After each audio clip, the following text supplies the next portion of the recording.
Welcome to our channel. Today we how to authorize MyHyundai portal for Ioniq 5 charge scheduling easy tutorial step by step clearly. To begin, open your preferred web browser on your computer or mobile device.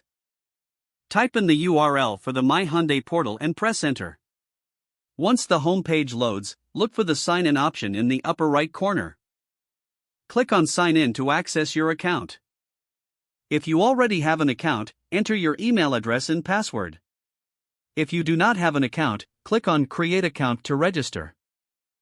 Follow the prompts to complete the registration process, then sign in. After logging in, navigate to the My Vehicles section on the dashboard.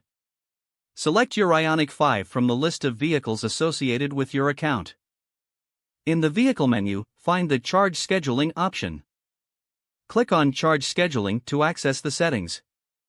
You will see options to set your preferred charging times. Choose the start time and end time for when you would like the vehicle to charge.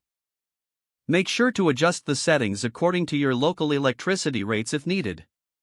Once you have configured your preferred schedule, save your changes.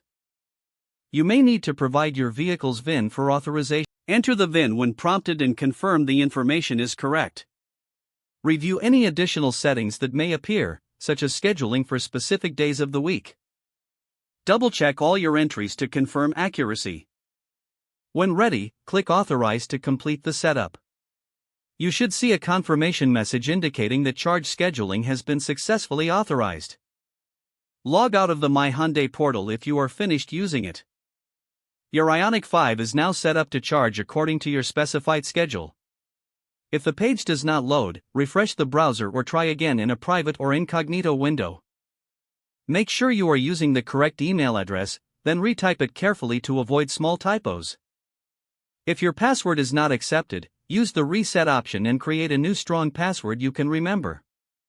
Check your spam folder for verification or security emails, then complete any requested confirmation steps. Enable two-factor authentication if available to improve account security and reduce unauthorized access risk. Don't forget to like this video and subscribe to our channel for more step-by-step tech guides.